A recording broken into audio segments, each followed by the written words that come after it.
He once screamed in front of thousands of people, bit the head of a bat on stage, and lived like there was no tomorrow. But one day, Ozzy Osbourne, the dark prince of rock music, quietly bowed to the world. From the slums of Birmingham to stadiums around the world, the journey was not just about music, but an epic of pain, survival, and redemption. If you believe that the legend never falls, please subscribe and join us on his final journey.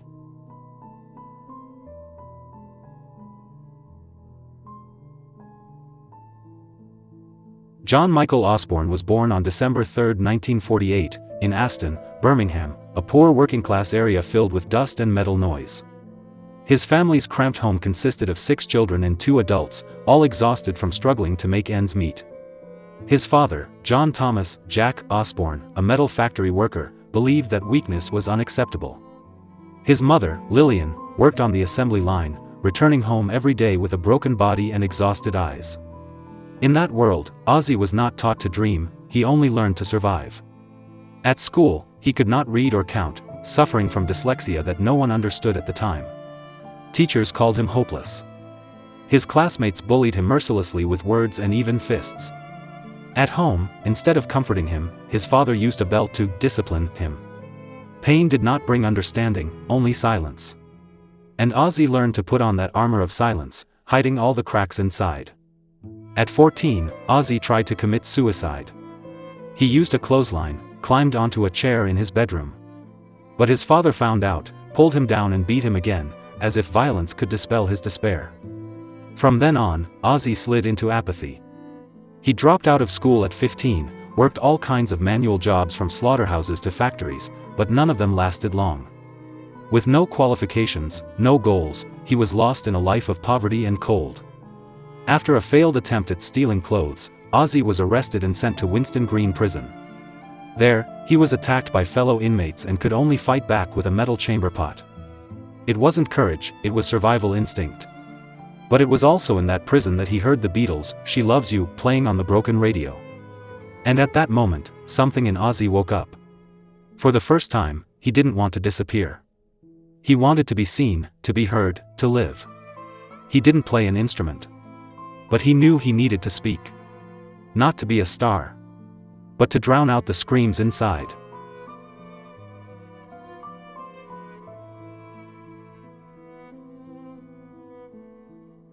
When Ozzy emerged from prison in late 1965, he was not a new man. He was a more broken soul, wandering in a world that had rejected him from the start. But something had changed. The spark of the Beatles' song had not gone out in his mind. It burned like a reminder that there was something out there worth living for. In 1968, a small ad in the local paper looking for a singer for a rock band led Ozzy to an old rehearsal room in Birmingham. There, he met 3 men with wounds that sang. Tony Iommi, a guitarist who had lost the tips of 2 fingers in an industrial accident, played as if he were screaming for justice for his hands. Geezer Butler, a bassist steeped in mysticism and philosophy, turned every note into a question of existence. And Bill Ward, the drummer, was a raging storm inside a human skin. They were originally going to call themselves Earth, but a chance viewing of a horror film called Black Sabbath sparked something deeper than music, a purpose. If people were paying to be scared, why not make music that would shake them and keep them from leaving? Ozzy didn't come to be a legend. He came to survive. For him, music wasn't a passion, it was a lifeline in a sea of paralysis. On Friday, February 13, 1970, they released their self-titled debut album, Black Sabbath. That dark day, their music sounded like an exorcism. Critics reacted violently, calling them demons, disgusting, a meaningless scream. But young souls, the lonely, the unheard, found themselves in the chaos. While the world ignored them, Ozzy screamed for them. And they listened, not with their ears, but with their hearts. That same year, in a rush of possessed writing, they released Paranoid, with tracks like War Pigs, Iron Man, and the haunting title track. They weren't just songs. They were lifelines. Ozzy's voice was imperfect, untrained, sometimes even off-key. But it was real, it was raw, and it had soul. It was the voice of someone who had stood on the edge of a cliff, stared into nothingness, and decided to challenge it. "I didn't know what I was doing," Ozzy later admitted. "But I knew it had to be loud." The loud he meant was more than volume. It was a scream for survival, the scream for the right to exist of a child once considered invisible. Black Sabbath didn't just make heavy metal. They built it with blood, tears, and rage. Every drum beat was a punch to injustice. Every guitar riff is a stab in the memory. And every performance is Ozzy screaming to the world, "I survived, and I will not be silenced."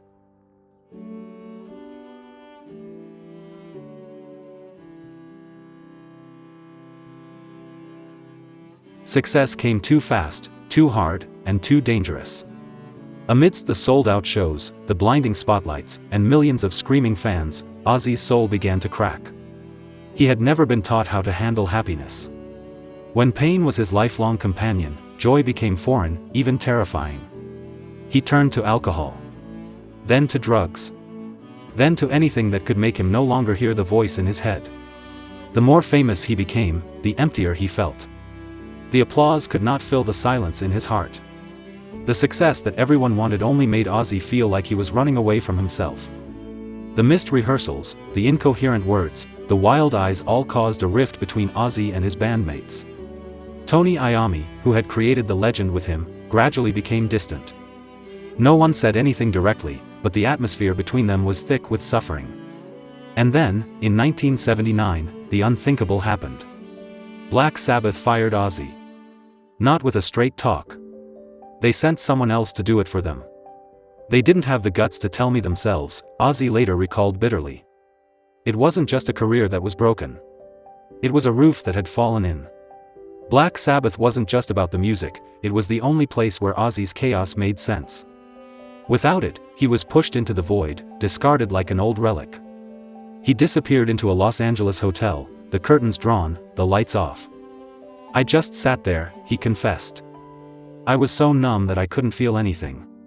But fate, as it often does, threw a rope into the abyss.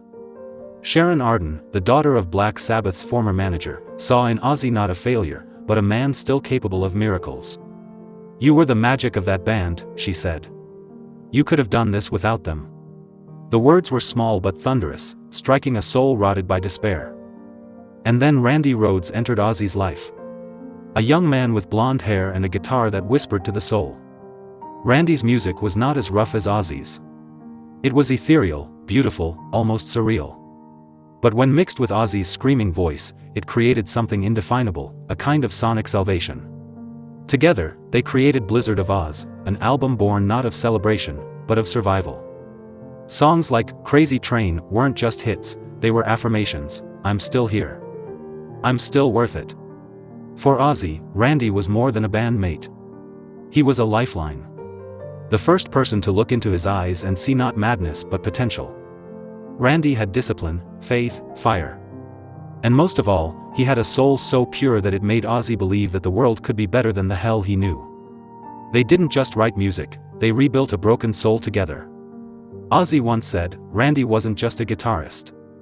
He was my friend, my brother, the only reason I didn't give up." But his fate as a tragedy addict never allowed the light to last too long.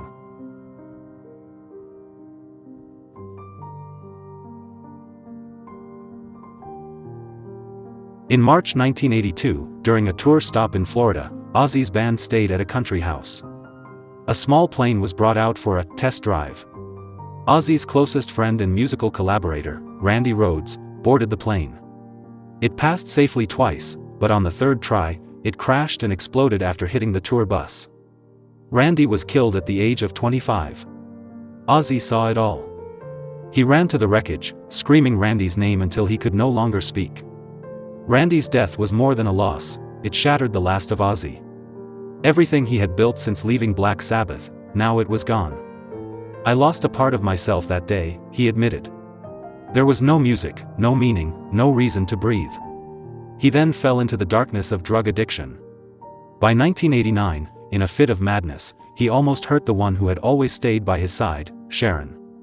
Left with no other choice, Ozzy was committed to a mental hospital. But Sharon did not leave him. She chose to stay not because she forgave him, but because she loved him. Since 1982, Sharon had been not just his manager, but his wife, his savior, the one who kept Ozzy from disappearing completely. During his recovery, Ozzy faced himself for the first time without lights, without microphones, without hiding. And he realized a bitter truth: I can't keep falling and calling it flying. In 1991, he returned with no more tears. It was no longer a rebellious scream, but a confession, a man who had hit rock bottom, trying to become human again.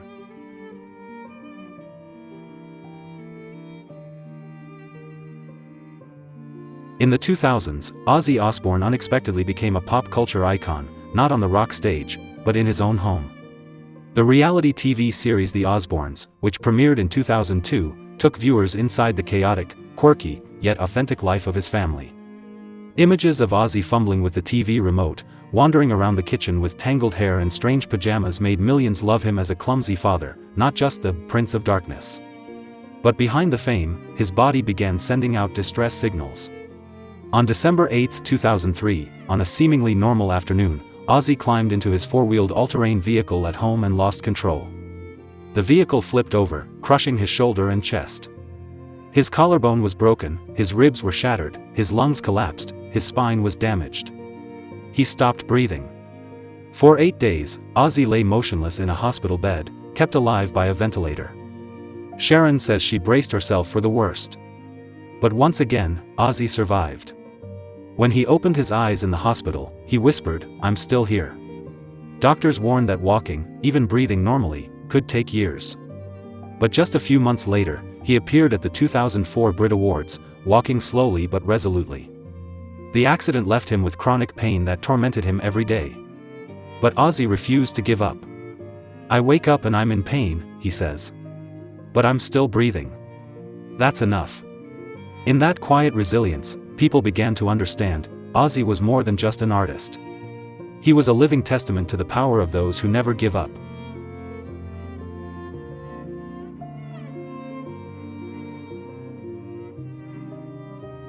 Just when it seemed like all his troubles were behind him, Ozzy Osbourne suffered another devastating blow in 2019. A seemingly harmless fall at home left the metal rods that had been attached to his spine since a 2003 accident severely dislocated. The pain didn't just return, it resurfaced like an old enemy, bringing with it both anger and cruelty. And soon, Ozzy received the diagnosis he had always feared: Parkinson's disease. Unlike his loud accidents, the disease came on quietly and slowly. It took away the flexibility in his hands, shook his voice, and made his walk falter. For someone who once dominated the stage with raw power and thunderous presence, losing control of his body was an indescribable loss. "I can't walk properly anymore," he confessed. "I was just staggering, trying to keep my balance, like I was falling away from myself." But he did not remain silent. In 2020, in the midst of his pain, Ozzy released Ordinary Man, an album that was not a scream, not a rebellion, but a testament written in music. A quiet, courageous, haunting voice: "I'm still here." It was an Ozzy who was no longer immortal, no longer resisting death, but facing it, with a straight gaze and a drained heart. With each note, he did not say goodbye, but asked, "If I were a normal person, would I be forgiven?" Ordinary Man was not a farewell. It was the truth. The truth that after all the storms, legends can get tired. But even with shaking hands, broken voice, Ozzy stood there, not to show off, but to be heard one last time.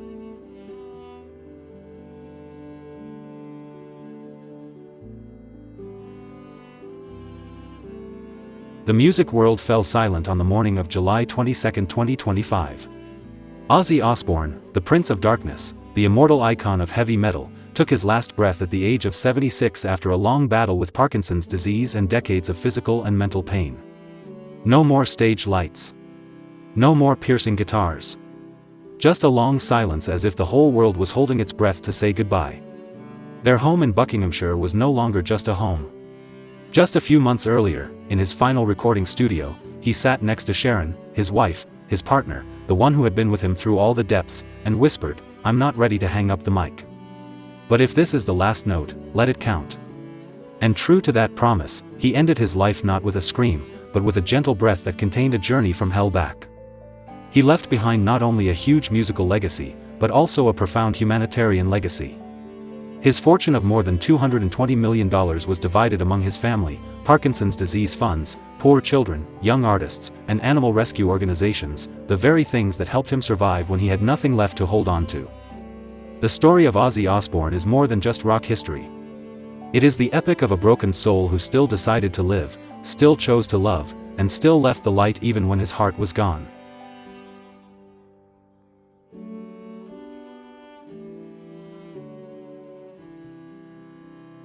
On July 5, 2025, in his hometown of Birmingham, more than 40,000 people stood silently in the stadium, while millions more watched on television. On stage, Ozzy Osbourne walked out, slowly, leaning on a cane, holding hands with Sharon. No more fireworks. No more roaring. Just applause mixed with sobs. When he sang, each word was a farewell, not to the audience, but to his own life. "This is probably the last time I'll be on stage," he said. But there were no tears in his voice. Just the calm of someone who has weathered every storm. That night, the curtain closed not with a bang, but with a note as gentle as a sunset. Every dollar from the show, a whopping $190 million, went to Parkinson's research organizations, children's hospitals, animal shelters. His legacy was not in the charts, but in his compassion. In the final weeks of his life, Ozzy did not leave the stage in complete silence. He still showed up, he still told stories on his podcast with Sharon, he still played in the garden with his grandchildren, and sometimes, he still went into the studio just to listen to himself.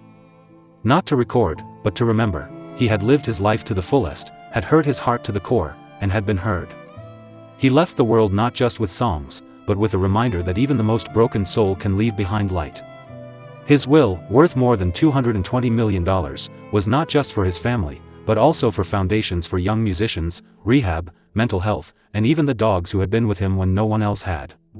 "Music saved me," he wrote, "maybe it can save someone else." If you ever found a piece of youth, a piece of pain or a bit of courage in his voice, leave a comment. Share a memory. Or simply, subscribe to the channel as a farewell to the man who lived his life for the lost. Because legends do not die with music. They live on in the silence that follows.